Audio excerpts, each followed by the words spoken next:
अस्सलाम वालेकुम जी। Welcome back to my channel. उम्मीद करता हूँ आप सब खैरियत से होंगे। जैसे कि आप लोग जानते हैं कि हमारा जो व्यू का है वो सेमेस्टर ऑफिशियली स्टार्ट हो चुका है। असाइनमेंट्स क्विज और जीडीपी वगैरह आने लग पड़े हैं और फीस भी जो है वो 1 वीक हो गया है कि फ़ी वोचर भी हो गया। तो जिन्होंने अभी तक फ़ीस नहीं जमा करवाई, मेरे ख्याल से लास्ट 17 नवंबर है।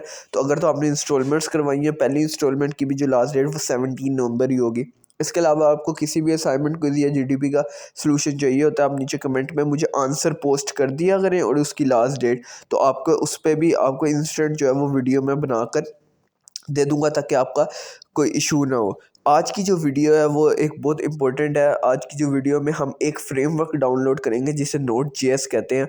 आप लोग जानते हो कि आजकल पाकिस्तान में वेब 3.0 मेटावर्स वगैरह जो है वो बहुत ज़्यादा टेक्नोलॉजीज इन है जो कि नोड जेएस पे ही बन रही हैं, क्योंकि नोड जेएस एक ओपन सोर्स है। वेब 1.0 या 2.0 हम उस पर वो क्या कहते हैं वर्डप्रेस पे भी वेबसाइट्स बना लेते थे और भी मुख्तलिफ फ्रेमवर्क्स पे भी बना लेते हैं, रिएक्ट पे भी बना लेते हैं। लेकिन अब जो मार्केट में डिमांड है और जो सॉफ्टवेयर हाउसेज में डिमांड है वो नोड जेएस की है, क्योंकि नोड जेएस जो है वो वेब 3.0 और विजुअलाइजिंग जो वेबसाइट्स होती है जिसमें आप विजुअलाइजिंग इफेक्ट्स भी डाल सकते हैं और सब कुछ आप लाइव लाइव वेबसाइट्स बना सकते हैं। तो उसके लिए जो है वो नोड जेएस वो बहुत इंपॉर्टेंट है। तो आज की वीडियो में हम नोड जेएस आपको बताऊंगा कि आपने लेटेस्ट वर्जन जो है वो नोड जेएस का कैसे डाउनलोड करना है, एलटीएस वर्जन करना है या करंट करना है, और उसके अलावा कमांड प्रॉम्प्ट क्या होता है और कमांड प्रॉम्प्ट में आपने कौन सी ऐसी कमांड लिखनी है जिससे आपको पता लग जाएगा कि आपके सिस्टम में जो नोड जेएस है वो ग्लोबली इंस्टॉल है कि नहीं है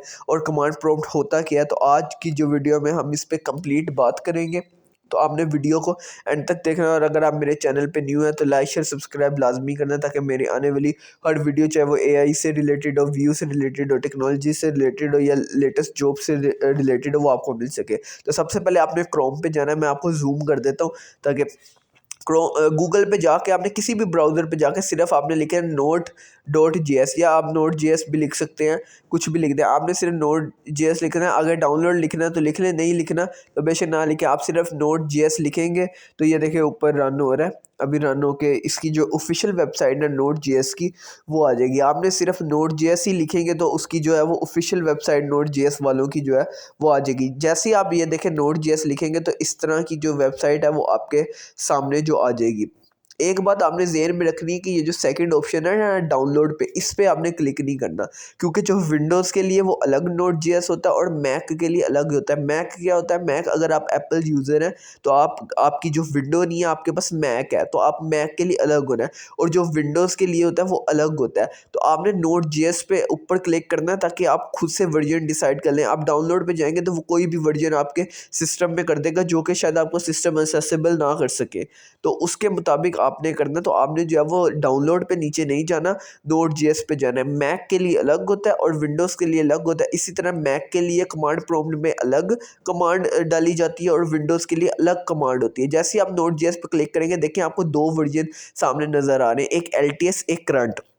अब मैं आपको बता देता हूँ कि इन दोनों में फ़र्क क्या है। आपने जो देखें एलटीएस पे लिखा है recommended for most users. LTS version ये है, इसमें सब कुछ पहले से ही बिल्ट इन है। इसका कोई आपके पास लिमिटेड टाइम नहीं होगा, आपने परचेज नहीं करना, ये नहीं करना कि इतने टाइम के बाद ये ख़त्म हो जाएगा, आपसे प्रोडक्ट की मांगेगा, ऐसा कुछ नहीं। जबकि करंट वर्जन में ये है कि आपके पास एक स्पेसिफिक फ्री टाइम होगा 1 मंथ 2 मंथ का, उसके बाद वो आपसे प्रोडक्ट की मांगेगा, फिर आपको परचेज भी करना पड़ेगा। इसके अलावा इसमें कोई बिल्ट इन भी नहीं है, आपको सारी चीज़ें करनी पड़ेगी। तो आपने जो वो इंस्टॉल करना है एलटीएस है। एलटीएस जो है वो 20.9.0 जो कि लेटेस्ट ही कंसीडर किया जाता है। ये मेरे ख्याल से प्रीवियस ईयर का है, लेकिन मोस्ट ऑफ द टाइम ये ही एलटीएस ही चल रहा है मुख्तलिफ सॉफ्टवेयर हाउसेज में, और करंट मार्केट में भी लोग जो है वो एलटीएस ही यूज़ कर रहे हैं। तो आपने जो है वो एलटीएस ही करना है, करंट नहीं करना। करंट करेंगे तो बहुत सारे आपके लिए इशू हो जाएंगे कि आपको फिर मुख्तलिफ चीज़ें ख़रीदनी पड़ेंगी, ये सारी चीज़ें।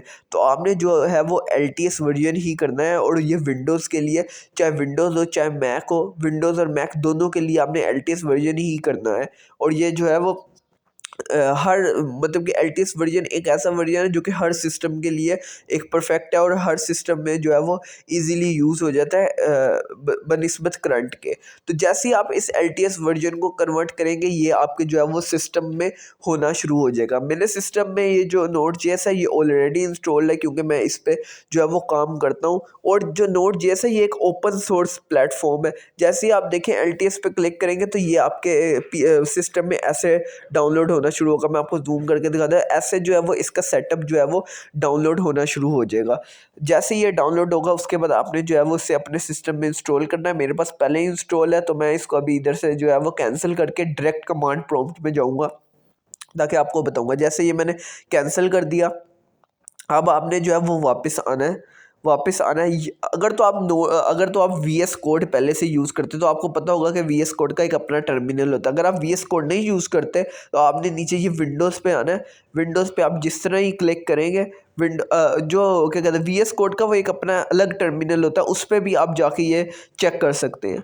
आप जैसे विंडोज़ पे क्लिक करेंगे तो आपने लिखना है CMD, सिर्फ CMD लिखेंगे तो आपको ये देखें सामने लिखा आ जाएगा कमांड प्रॉम्प्ट जो है वो आपको ओपन हो जाएगा। अब मैं आपको बताता हूँ कमांड प्रॉम्प्ट होता क्या है। कमांड प्रॉम्प्ट एक ऐसा सॉफ्टवेयर है जिससे आप चेक कर सकते हैं कि आपके सिस्टम में क्या क्या चीज़ें इंस्टॉल्ड हैं, क्या क्या चीज़ें इंस्टॉल नहीं है। आप इधर से ही ग्लोबली इंस्टॉल भी कर सकते हैं और कुछ भी अपने सिस्टम के बारे में चीज़ें जो है वो चेक कर सकते हैं, डिलीट कर सकते हैं, इंस्टॉल कर सकते हैं। कमांड प्रॉम्प्ट में ये सारी चीज़ें करने के लिए मुख्तलिफ कमांड्स वगैरह यूज़ होती है। तो आज की जो वीडियो में मैं आपको बताऊंगा कि कौन सी आपने कमांड लगानी है जिसकी वजह से आपको पता लग जाएगा कि आपके सिस्टम में जो Node.js है वो ग्लोबली इंस्टॉल्ड है। अच्छा, ग्लोबली इंस्टॉल्ड का मतलब ये होता है कि ये आपके सिस्टम में अब एक दफ़ा ही आपने इंस्टॉल करना है, ये इंस्टॉल हो गया है। इधर से अगर आप ये चेक करने का यही तरीका है कि ग्लोबली इंस्टॉल है कि नहीं है। इसके बाद आपको किसी भी अगर आपने कोई भी फाइल बनानी है तो आपको जो है वो Node.js की अलग से फाइल नहीं बनानी पड़ेगी या आपको डाउनलोड नहीं करना पड़ेगा। आपने सिर्फ एक ही दफ़ा इंस्टॉल करना है और ये वही तरीका है जिससे आप चेक कर सकते हैं कि आपके पास जो है वो Node.js ग्लोबली इंस्टॉल है कि नहीं है आपके सिस्टम में। तो उसके लिए आपको जो है वो मैंने जैसे आपको बताया कि कमांड प्रॉम्प्ट एक ऐसा सॉफ्टवेयर है जिस पे आप अपने सिस्टम के बारे में कुछ भी इंस्टॉल कर सकते हैं, डिलीट कर सकते हैं, चेक कर सकते हैं, कुछ भी कर सकते हैं। तो इसमें जो है वो मुख्तलिफ कमांड्स वगैरह यूज़ होती हैं जो कि कमांड्स वगैरह आपको मिल भी जाएंगी। तो अब हमने चेक करना है कि हमारे पास Node.js है वो ग्लोबली इंस्टॉल्ड है कि नहीं है। तो आपने इसी तरह कमांड प्रॉम्प्ट ओपन करना और कमांड प्रॉम्प्ट में जो आपने कमांड लगानी है वो है आपने लिखना है node स्पेस -v। कौन सी कमांड लगाएंगे? node space -v। जैसे ही आप लगाएंगे तो वो आगे देखें लिखा आ गया वर्जन 20.9.0 जो कि LTS वर्जन है। ये इसका मतलब है कि आपके जो सिस्टम में है वो वर्जन 20.9.0 जो कि LTS वर्जन है वो ग्लोबली इंस्टॉल्ड है, जो कि ये वाला वर्जन है जो मैंने आपको बताया था। तो कौन सी कमांड आपने लगानी है ग्लोबली इंस्टॉल हुआ कि नहीं ये चेक करने के लिए? नोड स्पेस -v जैसे आप कमांड प्रॉम्प्ट में लिखेंगे, अगर आपके सिस्टम में Node.js ग्लोबली इंस्टॉल्ड है, अगर आपने किया है और कौन सा आपने वर्जन किया वो आपको वो आगे लिख के बता देगा। तो ये थी आज की वीडियो। इसके अलावा मैं एक अलग वीडियो भी बनाऊंगा जिसमें आपको मैं बताऊंगा कि टाइप स्क्रिप्ट आपने कैसे ग्लोबली इंस्टॉल करनी है और टाइप स्क्रिप्ट क्या होता है और आपने किस तरह उसको ग्लोबली इंस्टॉल करना है और कैसे उसकी फ़ाइल बनानी है। तो तब तक आप ये वीडियो को देखें और Node.js अपने सिस्टम में है जो वो इंस्टॉल करें। तो ये थी आज की वीडियो। लाइक शेयर सब्सक्राइब लाजमी कीजिएगा। अगर किसी चीज़ में इशू हो तो ज़रूर पूछिएगा। कोई असाइनमेंट चाहिए हो वो भी आप कमेंट में बता दीजिएगा।